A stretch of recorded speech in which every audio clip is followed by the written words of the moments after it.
ya, konsep perencanaan. Nah, jadi kita dalam perencanaan balok lentur di sini sebenarnya ada dua cara. Yang pertama itu adalah um, cara LRFD, yaitu Load Resistant Factor Design. Kemudian ada lagi satu cara yaitu ASD atau Allowable Stress Design. Nah, kedua cara itu kita memilih yang LRFD, yaitu Load Resistant Factor Design. Kenapa? Karena itu lebih familiar digunakan, ya. Kemudian dia memiliki nilai dimensi ataupun ukuran yang lebih efisien, ya. Dia bisa masukkan yang lebih kecil daripada yang ASD. Kalau ASD itu dia hasilnya gede-gede. Nah, kayak gitu. Kemudian faktor lainnya adalah kenapa LRFD, load resistance factor design, ya. Nah, itu kan basicnya adalah berdasarkan beban. Jadi bebannya kita hitung, kemudian kapasitasnya juga kita hitung, lalu kita bandingkan antara beban dan kapasitas. Kalau load stress design itu berdasarkan tegangan, ya, berdasarkan tegangan. Jadi kelebihannya dia lebih apa namanya itu lebih detail dalam merencanakan. Oke, yang mana sih yang LRFD? Kita ingat pada saat kita mendesain baik itu tarik, kan, kemudian sekarang lentur, itu konsepnya apa? Konsepnya adalah di mana beban itu harus kecil ataupun sama dengan kapasitas dari penampang. Jadi load itu harus lebih kecil atau sama dengan daripada resistance atau tahanan dari penampangnya sendiri. Ya, ingat konsepnya, analoginya apa? Bahwa manusia itu memikul beban itu dikasih Allah itu yang lebih kecil daripada kemampuannya, gitu nggak ya? Gitu kan ya. Nah, jadi seperti itu juga sih baja. Jadi si baja ini dia didesain itu disyaratkan harus lebih kecil daripada bebannya. Jadi dia kapasitas dia dalam menahan beban itu apa namanya harus lebih besar daripada si beban itu sendiri. Itu maksud Ibu, ya. Nah, oleh karena itu untuk bisa merencanakan dengan baik ada faktor yang kita sebut dengan PB, yaitu adalah faktor reduksi untuk lentur, ya. Nah, nilainya adalah 0,9. Ini ditetapkan nilai 0,9. Jadi ini nanti 0,9 masuknya di mana, Bu? Di dalam kapasitas, ya. Kapasitas. Jadi kapasitas ini apa nanti? MN. Nah, MN itu apa? Kapasitas momen nominalnya. Nah, si MN ini nanti kita kalikan dengan faktor reduksi, ya. Jadi kapasitasnya ini kita kasih faktor reduksi atau kita perkecil, sedangkan bebannya itu nanti ada faktor kombinasi beban, ya. Nah, itu kita besarkan. Oke, ini konsepnya, ya. Jadi beban itu lebih kecil daripada kapasitas. Nah, bagaimana beban ini? Cara menghitungnya kita memakai analisis struktur atau analisis struktur sesuai dengan struktur kita. Apakah struktur kita ingin struktur apa namanya statis tentu ataupun statis tak tentu, begitu kan? Nah, ini kita akan apa namanya kita akan bukan kita akan hitung beban kita. Nah, kapasitas kita hitung kapasitasnya, ya. Kemudian berdasarkan analisis struktur kita mendapatkan gaya dalam ultimate atau momennya. Nah, berdasarkan perhitungan kapasitas kita akan mendapatkan kuat lentur rencana atau MN yang dibilang tadi, ya. Nah, kalau ini kita dapatkan MU, yang ini kita dapatkan MN nantinya. Nah, ini kita akan bandingkan bahwa nilai MU harus lebih kecil atau sama dengan dari MN. Ini konsep perencanaannya, ya. Nah, resistance factor design. Oke, Ibu lanjutkan. Ini di MU kecil sama dengan PMN. Oke. Ya, nah. Sekarang kita lihat, untuk bisa mendesain balok yang terkekang lateral, kita harus tahu dulu bahwa ada beberapa tipe penampang. Jadi tipe penampang lateral ini disesuaikan berdasarkan rasio tebal banding lebarnya, ya, atau pengaruh dari kelangsingannya. Jadi nanti kita akan mengambil rumusan yang mana untuk menghitung MN tadi, itu tergantung dari bentuk penampangnya, ya. Bentuk penampangnya bagaimana, Bu? Bentuk penampang yang kita sebut sebagai penampang kompak, penampang tidak kompak, dan penampang langsing. Kalau di grafik ini cuma ada dua, Bu, ya. Sebenarnya ada yang namanya lagi penampang langsing, di sini akan kita pelajari. Tapi apa namanya itu penampang langsing ini dia sifatnya itu bisa kita desain, tapi apa namanya, tidak familiar ataupun jarang dipilih dalam penampang balok lentur, gitu ya. Nah, ini this meeting will end in 10 menit katanya. 10 menit lagi Zoom kita berakhir. Nanti kalau misalnya tiba-tiba mati karena Zoom ini adalah gratisan, Ibu mohon nanti join lagi di link yang tadi juga ya. Link yang tadi juga silakan diklik lagi, kita sambung kuliahnya. Oke, Ibu lanjutkan. Jadi desain balok pergerakan lateral ini berdasarkan 3 penampang atau 3 tipe dari profil penampang baloknya, yaitu kompak, tidak kompak, sama langsing ya. Nah, pemilihan ini tergantung dari rasio lebar banding tebal ya. Nah, nanti kita akan lihat ada pembatasan lambda P. Lambda P itu ada kelangsingan batas untuk penampang kompak ya. Kemudian ada lambda R, ini batas untuk penampang tidak kompak gitu.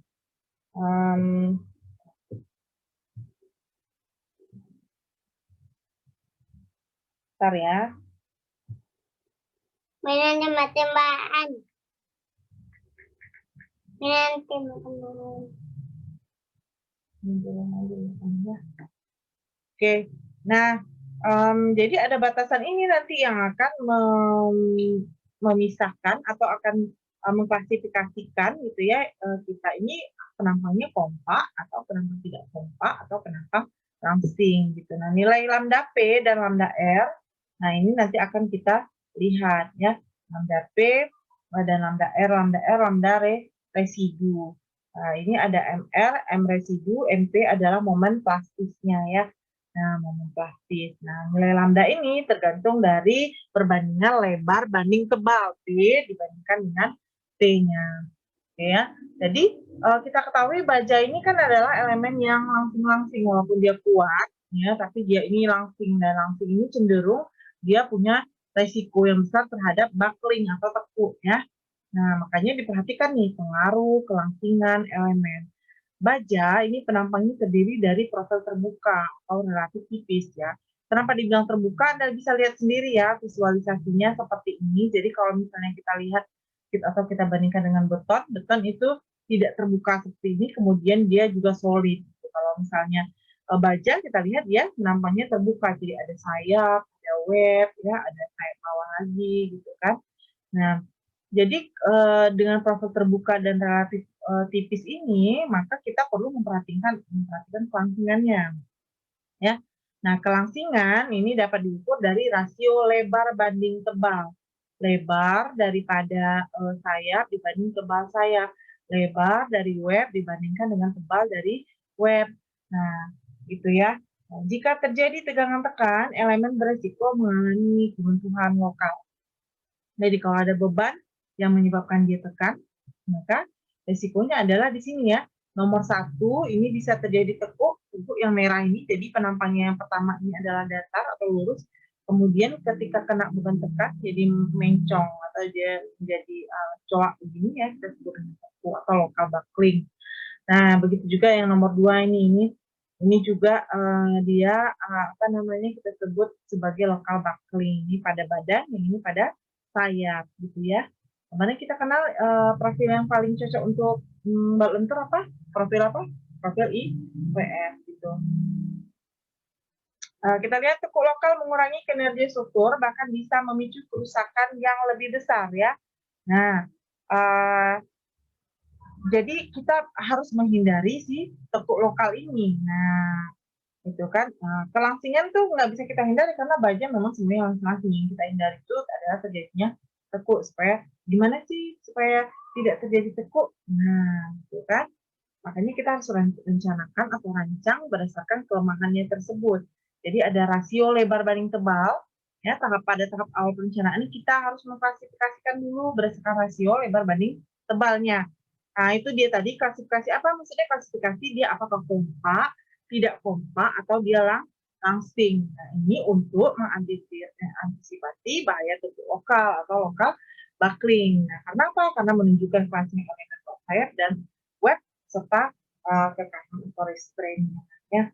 Nah, jadi intinya kita nih menyusun dulu nih profilnya apa. Kita klasifikasikan dulu elemen penyusun profilnya ya. Jadi ada dua bagian di situ, ada bagian sayap, ada bagian badan, ada bagian flange, ada bagian web ya pada profil itu. Nah, keduanya ini bisa jadi yang satu kompak, yang satu tidak kompak. Jadi sayapnya kompak, badannya tidak kompak. Bisa jadi seperti itu. Itu yang akan nanti menjadi tidak kompak penampang secara keseluruhannya. Tapi kalau sayapnya kompak, kemudian badannya kompak, maka penampangnya dua-duanya kita sebut sebagai secara keseluruhan itu sebagai penampang kompak gitu ya. Nah, bagaimana klasifikasinya? Klasifikasi elemen penyusun profil balok ini sangat penting karena menentukan formulasi yang digunakan. Nah, jadi itu dia. Kenapa sih Bu ada penampang tidak kompak, kompak langsing? Karena nanti perumusan untuk desainnya itu akan berbeda antara kompak, tidak kompak, dan langsing tersebut ya. Maka kita harus klasifikasiin dulu. Cara pertama desain lentur adalah mengklasifikasikan elemennya ke dalam penampang kompak, tidak kompak atau langsing. Apa? Udah pulang. Ya. Mana? Kan Ada di sini. Obifannya. iya. Nah, jadi gitu ya. Nah, bagaimana kita bisa mengumbar buku mengumbar itu Mas. Bisa Ibu mulai? Tolong dibiarkan suaranya. Yang lain atau ada mau bertanya silakan dulu.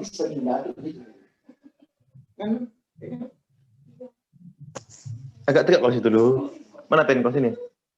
iPhone kau agak tegak kalau situ baru foto. Tadi kau nyuruh, nggak awak bilang mah. Sampai ketemu 5 tahun lagi. Nah, itu suara siapa? Itu tuh apa? Peng tuh. Itu suaranya. Roni, matikan suaramu. Tiba-tiba mah gini kau. Roni, Cepatlah. Ron, suara Ron. Nggak dimatiin, Ibu. Blok aja, Ron. Nggak usah ikut dia, Ron.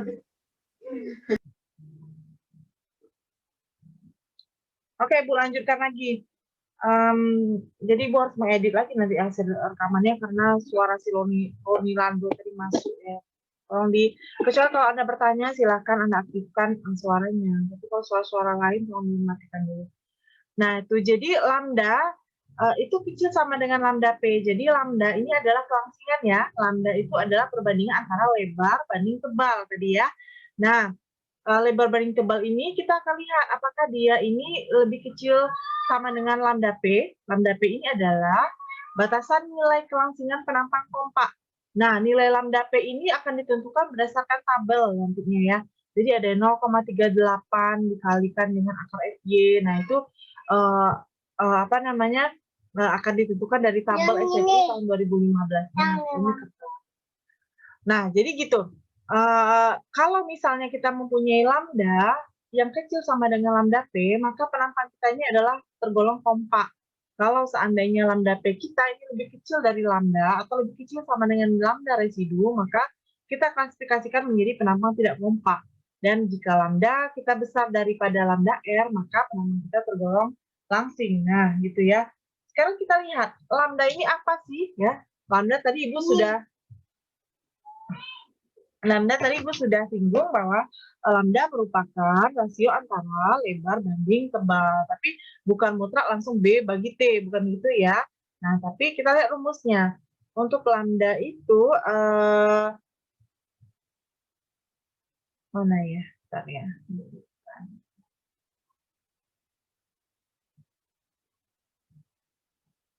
Nah, untuk lambda itu adalah kelangsingan penampang balok, ini rumusnya adalah B dibanding dengan 2 TF. Ini kalau untuk sayap ya, tebal flange. TF itu adalah tebal flange. Nah, ini dia. Kalau misalnya untuk badan ya, atau lambda W, itu rumusannya adalah H dibandingkan dengan TW. H itu adalah tinggi dari web, kemudian TW itu adalah tebal daripada web. Nah, kalau lambda F, B itu adalah lebar daripada sayap dibagi dengan 2 kali TF. TF adalah tebal dari flange-nya. Gitu. Nah, setelah kita mendapatkan lambda F dan lambda W, ya, lambda flange dan lambda W, lalu kita bandingkan dia terhadap lambda P atau lambda syarat kelangsingan penampang kompak. Masing-masing ada. Ada untuk lambda P untuk flange, ada lambda P untuk web ya. Nah, kalau untuk flange itu rumusnya adalah 170 dibagi dengan akar FY. Kalau untuk web itu 1680 dibagi dengan akar FY gitu ya. Kalau kita mau lihat apakah dia penampang kompak tidak kompak atau langsing, kita mencari dulu nih syaratnya ya. Nah, kita tadi sudah sampai di syarat yang penampang kompak, yaitu lambda P flat dan lambda P web.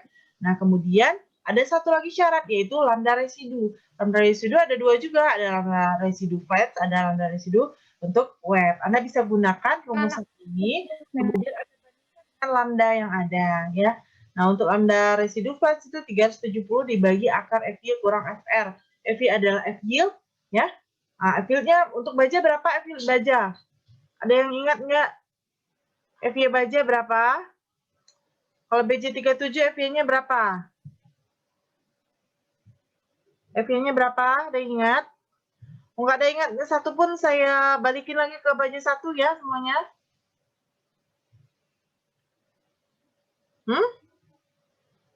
Oh ya, nggak ada ingat satu pun. Nilainya bagus-bagus, lihat tadi nama Ibu. 240, Bu. Berapa? Siapa yang jawab tadi? 240. Yuri ya? 240. 240 apa ya? MPA, Bu. MPA, megapascal. Betul ya. Kalau nggak ada yang jawab, nanti Ibu balikin semuanya lagi ke baja 1, mau? Nah, gitu ya. Kemudian ada FR atau tegangan residu di sini. Tegangan residu ini nanti ada rumusannya. Kita bisa lihat nanti lebih lanjut ya. Nah, kemudian untuk lambda residu web ini 2550 dibagi akar FY. Ini adalah nilainya adalah konservatif ya. Ini hanya untuk lambda pada profil IWF saja. Tapi kalau misalnya Anda gunakan profil UNP atau channel, atau Anda gunakan profil T misalnya, atau Anda gunakan profil baja yang lain, ini akan berbeda nilainya ya. Jadi lambda P dan lambda residunya akan berbeda nilainya. Dari mana Bu dapatnya? Anda boleh nanti searching di SNI Baja 2015, di situ ada di tabel, ataupun dari buku ini nih. Ini mana Ibu? Bu pin dulu.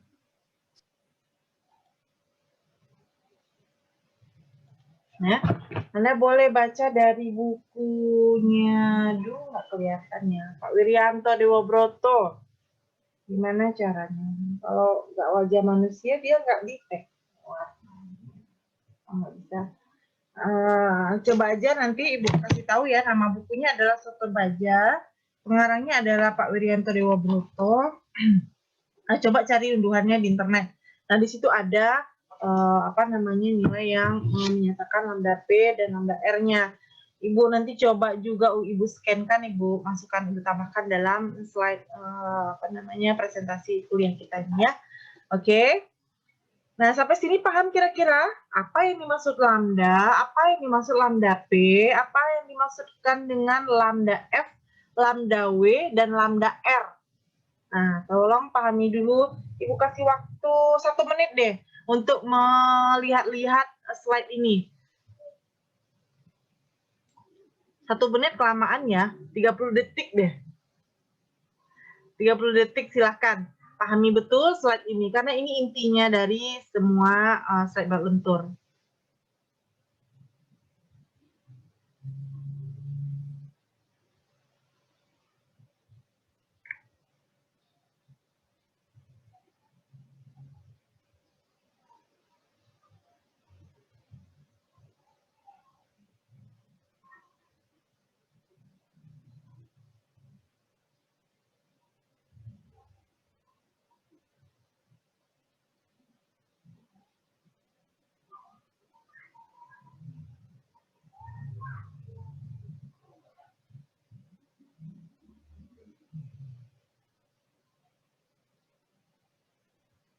Udah ya? Apa yang disebut lambda, apa yang disebut dengan lambda P, apa itu penampang kompak, apa penampang tidak kompak, ada apa penampang langsing.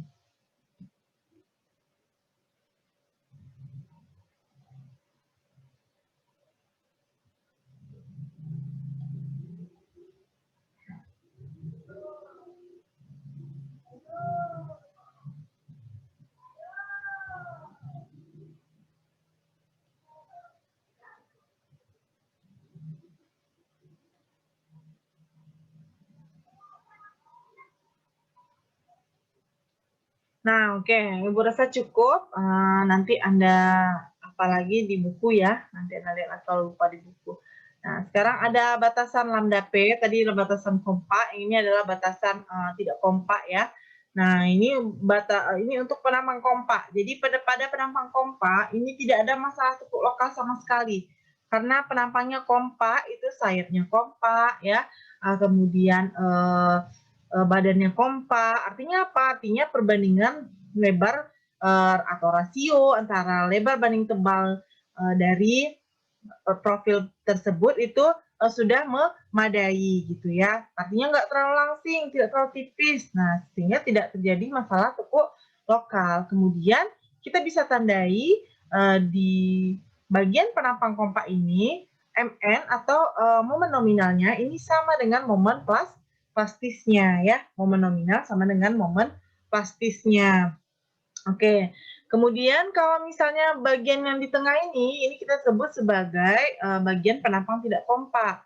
Pada penampang tidak kompak ini salah satunya ada yang maksudnya salah satunya ada yang tidak kompak. Misalnya sayapnya kompak, badannya tidak kompak, atau kebalikannya badannya tidak kompak, sayapnya yang kompak gitu ya. Akibatnya apa? Akibatnya bisa terjadi resiko masalah tekuk lokal di sana ya. Tekuk lokal kayak mana ini contohnya ya? Coba Anda lihat gambar di bawah, ini tekuk lokal.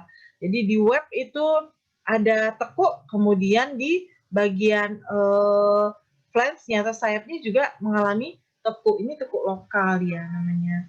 Jadi terjadi hanya di beberapa sisi profil penampang profil bajanya saja gitu. Nah, kemudian di bagian ketiga ini disebut sebagai penampang langsing. Penampang langsing ini ketika kita perlu mendesainnya sebagai balok pelat ya. Jadi dia ini penampang langsing ini bagaimana sih penampakannya? Dia ini sangat tipis sekali. Jadi webnya itu sangat tipis, kemudian sayapnya juga tipis dan lumayan mempunyai lebar yang besar. Jadi lebarnya besar. Contohnya di gambar mana ya? Nggak bisa lagi nanti lihatin di buku ini. Bukunya juga baru, makanya Ibu belum pindahkan ke dalam slide. Nantilah Ibu kasih penambahan pada slide-nya ya, untuk menunjukkan yang bagaimana sih yang penampang langsing, ini profilnya kayak mana gitu ya. Nah, oke, kita lihat pertama itu penampang kompak ya, di mana penampang kompak ini merupakan konfigurasi geometri penampang yang paling efisien dalam memanfaatkan material. Jadi kita biasanya mengusahakan desain kita itu keluarnya adalah penampangnya kompak ya. Nah, biasanya contoh profil yang sering dapat kompak ketika kita desain itu adalah profil WF, TI, WF ya. Nah, kemudian karena kemampuan mencapai momen plastis, maka keluntuhannya ini bersifat ductile. Nah, kita tahu ductile ini adalah kemampuan di mana suatu profil atau suatu baja ini, penampang misalnya balok gitu ya, itu ketika dia kena beban gempa itu dia tidak langsung runtuh atau tidak langsung patah atau tidak langsung failure. Tapi dia mempunyai kesempatan bolak-balik dulu sebelum dia mengalami runtuh. Jadi ada masa dia menahan dirinya gitu ya ketika kena beban. Nggak langsung crack, nggak langsung runtuh tiba-tiba gitu. Nah, kita ketahui bahwa syarat ductile merupakan syarat bangunan tahan gempa, sehingga penampang kompak ini akan kita lebih prefer atau lebih kita pilih dibandingkan yang lainnya. Kemudian bagian-bagian penampang sangat dianjurkan mempunyai nilai kelangsingan yang lebih kecil daripada lambda P agar tidak mengalami tekuk lokal. Ya tentu saja, karena tadi apa syarat untuk penampang kompak? Lambda kecil sama dengan lambda P ya. Kemudian berikutnya, tahanan momen nominal untuk balok terkekang lateral dengan penampang kompak itu rumusannya adalah MN sama dengan MP. Momen nominal MN ini sama dengan MP. MP adalah momen plastis. Kita tahu rumus MP itu adalah Z kali FI, di mana Z itu adalah modulus plastis penampang, Anda bisa dapatkan dari tabel profil baja. Kemudian FY itu adalah tegangan leleh atau kuat leleh penampang ya. Nah, gitu. Sekarang masalahnya bagaimana sih kita mencari nilai Z? Bagaimana mencari nilai Z? Boleh dari tabel profil baja carinya ya. Kalau nggak bisa menghitung atau Anda ribet menghitung secara manual. Tapi untuk FY-nya, FY itu bisa juga dapat dari tabel. Jadi nggak ada masalah sebenarnya untuk penampang yang kompak. Tinggal bagaimana nanti kita akan memadu-madankannya dengan beban yang ada. Jadi kita mendapatkan penampang yang paling pas atau yang paling optimal di sana. Gitu, oke? Kita beralih ke penampang tidak kompak. Ya, penampang tidak kompak. Apakah ciri-cirinya? Ya, kita lihat satu-satu. Yang pertama yaitu mempunyai efisiensi lebih kecil 1 tingkat dibanding penampang kompak. Maksudnya apa? Maksudnya ketika dia dibebani, ya, serta tepi terluarnya dapat mencapai tegangan lele, ya. Gini, ketika dibebani, ya, serat tepi terluarnya dapat mencapai tegangan leleh. Serat itu bukan serta ya, serat terluarnya dapat mencapai tegangan leleh.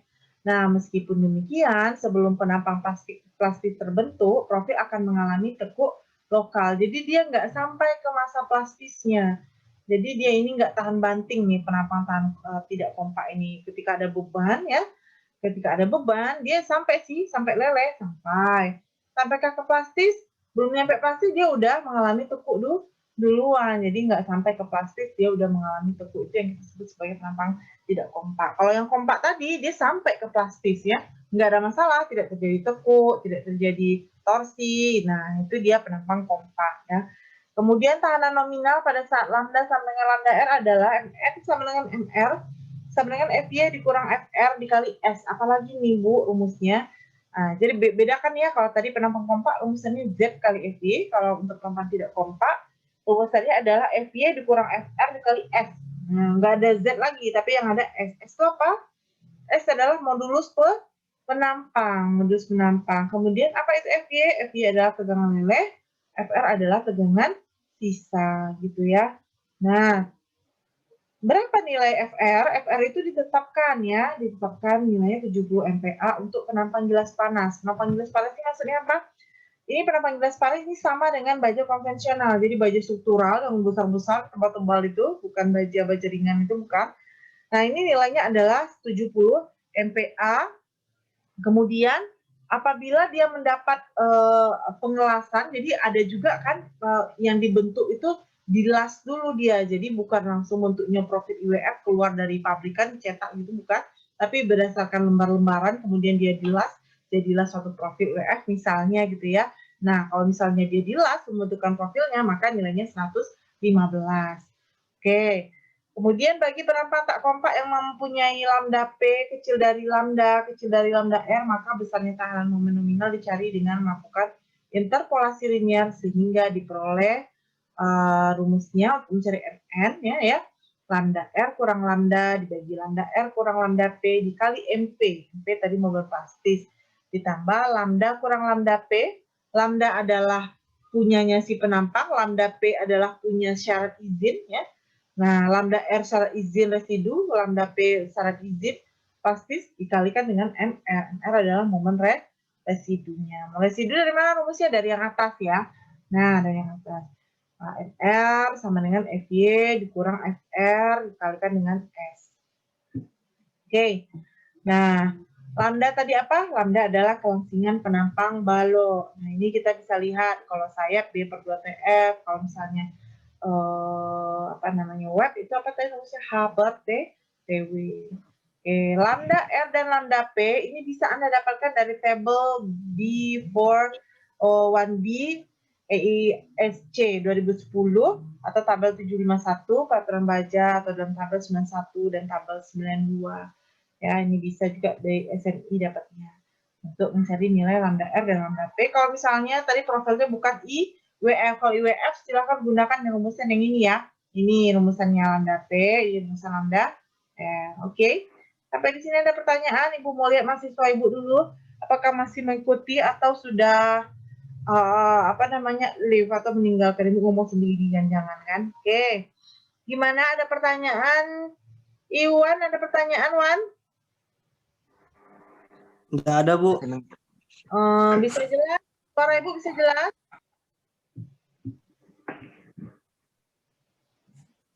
Bisa jelas nggak, Wan? Suara Ibu putus-putus? Hah? Jelas, Bu. Jelas, Bu. Ya. Ada pertanyaan nggak? Nggak ada ya? Nggak ada, Bu. Paham nggak kira-kira? Insya Allah, Bu. Insya Allah paham. Oke.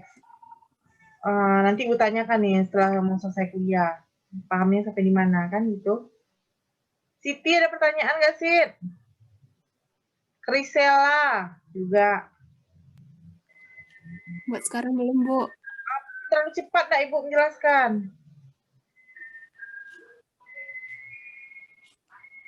Enggak, Bu. Tidak, Bu. Oke. Ya, mudah-mudahan bisa ikutin ya. Baik, Ibu lanjutkan lagi. Tadi kita sudah sampai pada penampang tidak kompak ya. Nah, ini dia. Oh, udah Ibu masukin ternyata. Alhamdulillah. Nah, ini untuk penampang lain ya.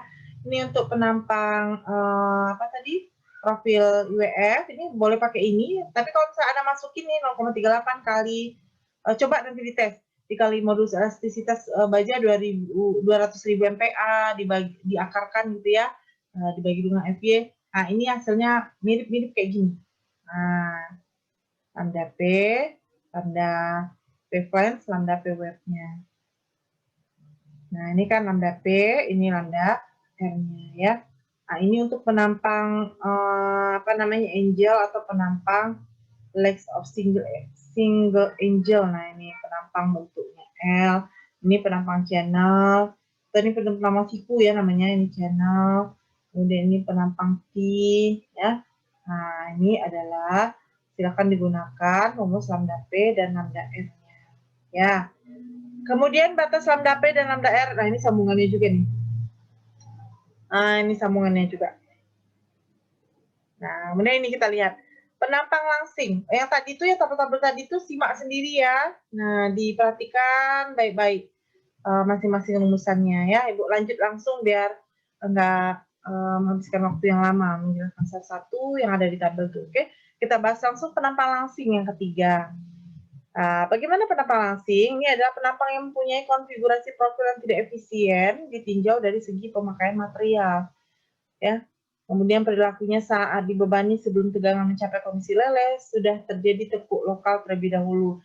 Kalau tadi penampang tidak langsing itu ya masih pada kondisi leleh belum tekuk. Tapi pada kondisi plastis, sebelum plastis dia sudah mengalami tekuk. Nah, kalau yang penampang langsing ini belum apa-apa ya, atau pada masa kondisi leleh, yaitu masa elastisnya, itu udah terjadi tekuk duluan. Nah, itu. Makanya penampangnya nggak efisien.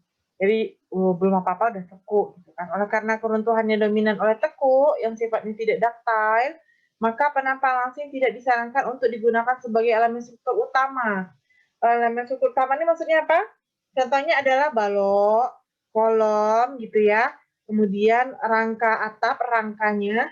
Tapi kalau Anda mau menggunakan dia menjadi boardingnya, misalnya itu kan bukan elemen utama ya, kemudian Anda mau jadikan dia balok anaknya misalnya, atau jadiin dia sebagai apa lagi ya, yang lain lah yang bukan utama itu boleh.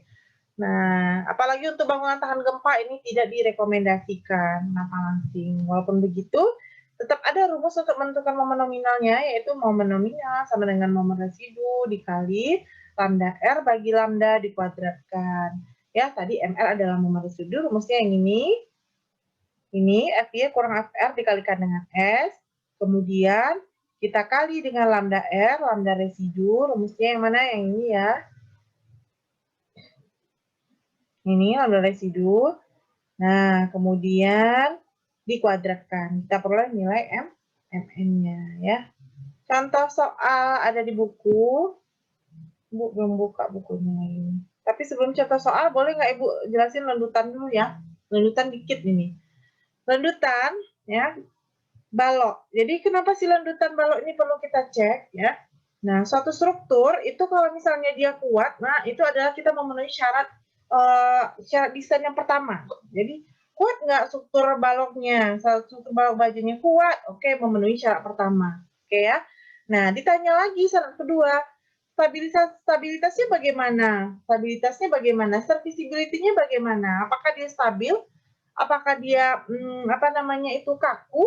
Atau dia nggak kaku? Ketika lewat di sana itu kita merasakan lendutan atau kita merasa ada getaran di sana. Walaupun dia kuat tadi syarat pertama terpenuhi, tapi kalau misalnya dia tidak kaku ataupun terjadi lendutan yang besar di sana, itu akan tidak memenuhi syarat desain yang kedua. Kenapa? Karena kita merasa tidak nyaman berada di atas struktur tersebut, gitu ya. Jadi kita harus memperhatikan syarat kedua ini, syarat serviceability atau syarat lendutannya, ya. Nah, lendutan balok itu dirumuskan sebagai lihat di tabel 641 yaitu di SNI pasal 643 di mana balok pemikul dinding atau finishing yang ke atas itu syaratnya adalah L per 360, tapi kalau balok biasa itu syaratnya adalah L per 240. Yang dua ini yang biasanya kita gunakan. Untuk 3 dan 4 ini Ibu juga belum pernah gunakan, tapi ini adalah persyaratan dalam pemenuhan kebutuhan gempa ya. Oke, 1 dan 2 silahkan digunakan. Jadi apa syaratnya? Pembatasan defleksi didasarkan atas peraturan maupun spesifikasi yang dinyatakan secara garis besar. L per 360 untuk balok yang memikul plafon, plesteran L per 240 untuk lantai yang memikul plafon plesteran, L per 180 untuk atap yang tidak memikul plafon plesteran. Ibu bacanya nggak ada titik koma ya, ulang lagi. L per 360 untuk balok yang memikul plafon plesteran, koma, L per 240 untuk lantai yang memikul plafon plesteran, ya kan? L per 180 untuk atap yang tidak memikul plafon plesteran. Nah, L per 180 ini nggak ada dalam tabel di atas ya, ini penjelasan keterangan barangkali. Jadi kita bisa gunakan ini biasanya dinyatakan dalam fraksi dari panjang bentang balok.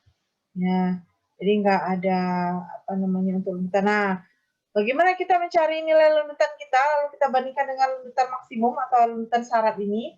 Nah, kita ingat rumusan di analisis struktur. Belajar lendutan di ansuk berapa? Ansuk 3. Udah belajar belum di ansuk lendutan? Belum ya?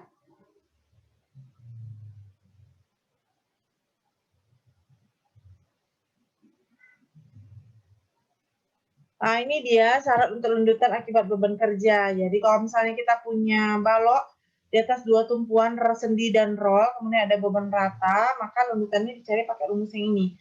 5 kali beban kali panjang bentang maka 4 dibagi 384 kali modulus elastisitas kali inersia. Ya, itu kalau misalnya balok kita bebannya adalah beban rata.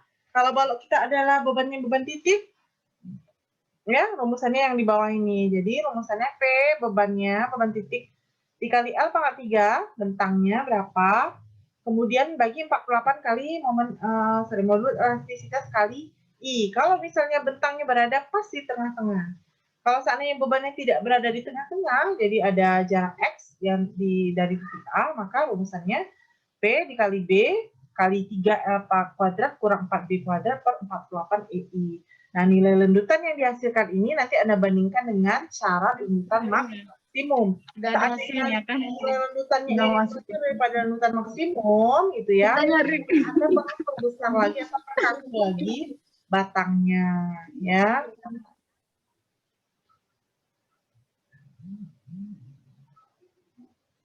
Oke, Ibu lanjutkan. Nah, ini itu contoh soal lendutan. Ya. Nah, rencanakan komponen struktur balok berikut yang memikul beban mati D 200 kg per meter dan beban hidup L 1.200 kg per meter. Panjang bentang balok adalah 8 meter, kemudian butuh baja BJ 37, disyaratkan batas lendutan tak boleh lebih besar daripada L per 360, atau kalau kita tahu tadi L kita ada 8 meter, maka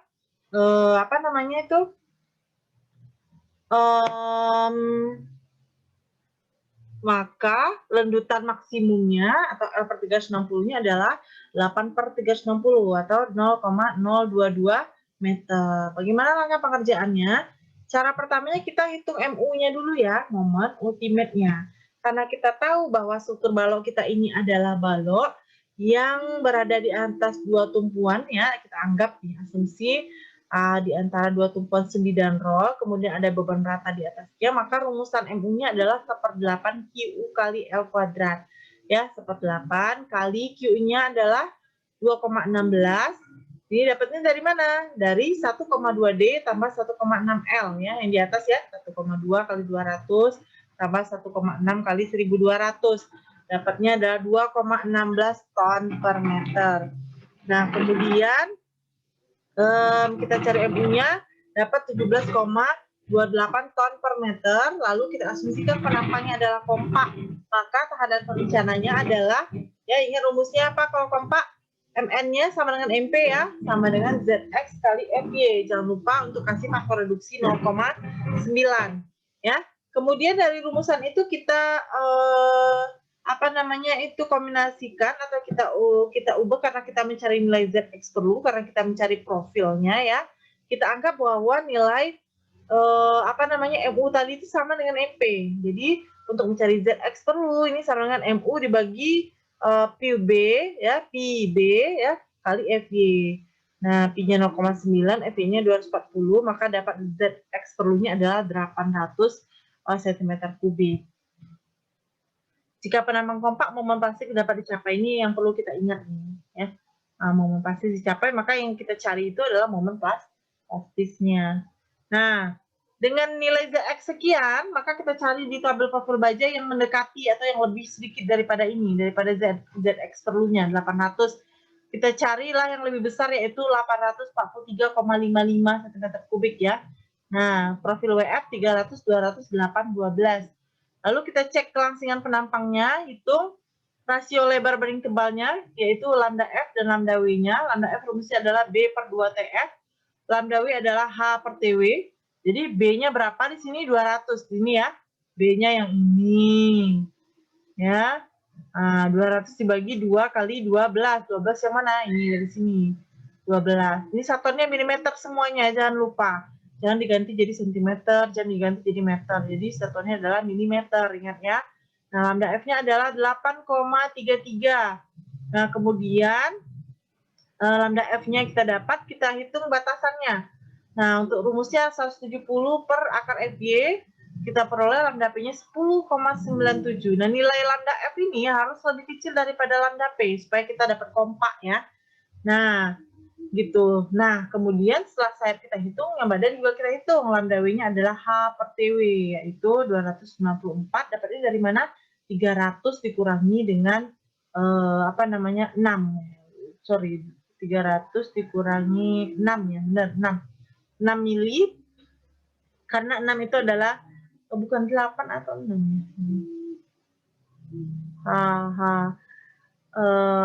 H ini ingatkan ya, H itu adalah 294, ini asal ada 300 dikurangi dengan R atau jari-jari gerasi ya. Nah, lihat ini 6 jari-jari gerasinya, maka 306 dapat 294 dikurangi 2 kali 12 tambah 18. Kenapa 2 kali 12 tambah 18? Karena kita itu mau mendapatkan berapa H yang bersih. Jadi H bersih itu adalah H totalnya dikurangi 2 kali tebal sayap. Jadi kan 2 kali tebal sayap, kenapa? Sayapnya ada sayap atas, ada sayap bawah, kan gitu ya. Makanya kita kurangi dengan 2 kali tebal sayap atas dan sayap bawahnya dibagi dengan 8. Kemudian kita bandingkan dengan lambda P-nya. Lambda P-nya itu 1680 dibagi FY, ya 240 diperoleh 108,44. Sehingga kita dapatkan bahwa lambda F-nya itu oke, artinya kompak, lambda W-nya itu juga kompak. Kedua-duanya kompak, maka kita bisa simpulkan penampang kita kompak. Nah, karena penampang kita kompak, lalu kita hitung IX perlunya ya. IX perlu itu dari momen L itu 1/8 kali Q kali L kuadrat, dapat momennya, lalu masukkan ke rumus defleksi. Rumus defleksinya ini yang 5 kali W kali L pangkat 4 per 384 kali EI. Ini dia ya. Dimasukin momennya dapat dari sini tadi, kemudian L-nya juga kita masukin 8, ganti dalam meter, boleh silahkan. Nah, kemudian 48 kali E-nya modulus elastisitas ya, ini.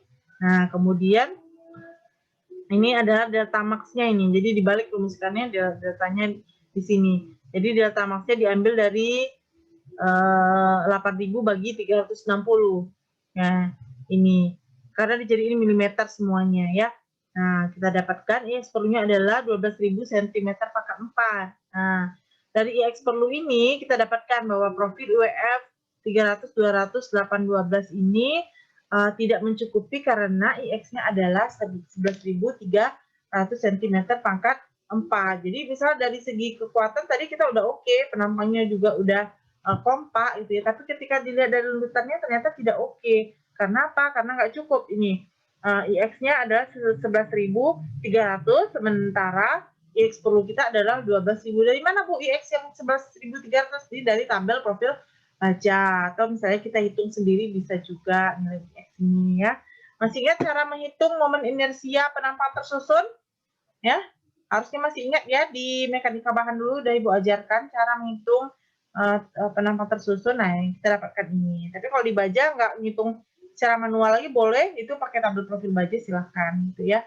Nah, jadi ini kita hitung, kemudian IX perlunya kita hitung, ternyata kecil, maka kita perlu lagi mengganti profil yang lebih besar lagi ya, mempunyai IX yang besar maksud Ibu.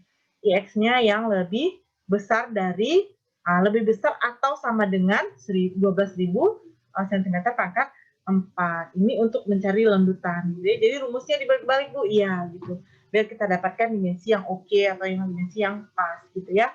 Nah, ini kita perlu besar penampangnya menjadi 350 kali 175 kali 7 kali 11. Kita cari berapa lendutannya ya.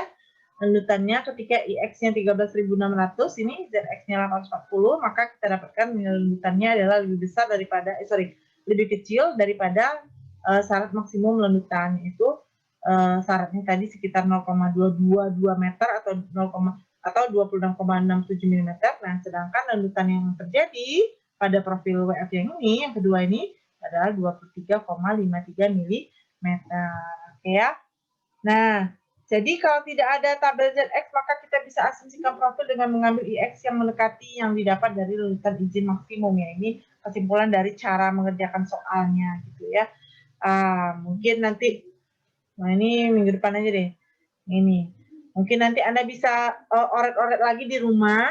Contoh soal yang ini sama contoh soal yang ada di buku. Coba perhatikan nanti di buku itu ada contoh soal 1, bukan contoh soal, bentar lihat dulu ya namanya.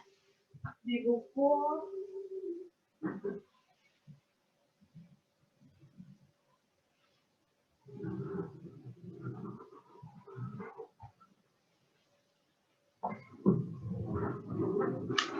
balok lentur, coba nanti Anda lihat di buku itu halaman mana ya balok lentur. Nah, ini dia. Contoh di buku halaman 85, contoh 5.3 ya. Nah, rencanakan balok untuk memikul beban mati dengan D 350 kg per meter, beban hidup L 1.500 kg per meter, bentang balok L 12 meter ya ini. Ya, atau Ibu punya buku, sebentar Ibu lihat dulu. Tapi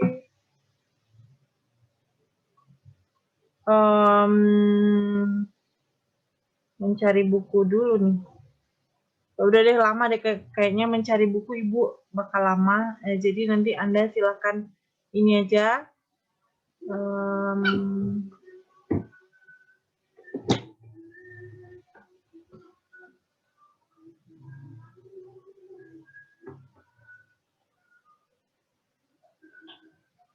Nih ya, nanti Anda cari di buku. Jadi di buku itu halaman 85 tadi ya.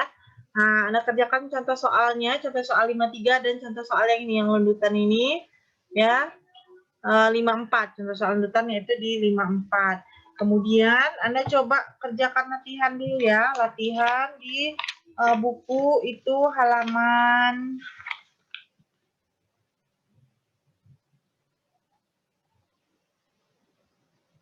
S53 halaman 106, itu contoh soal S.5.3, coba Anda kerjakan itu.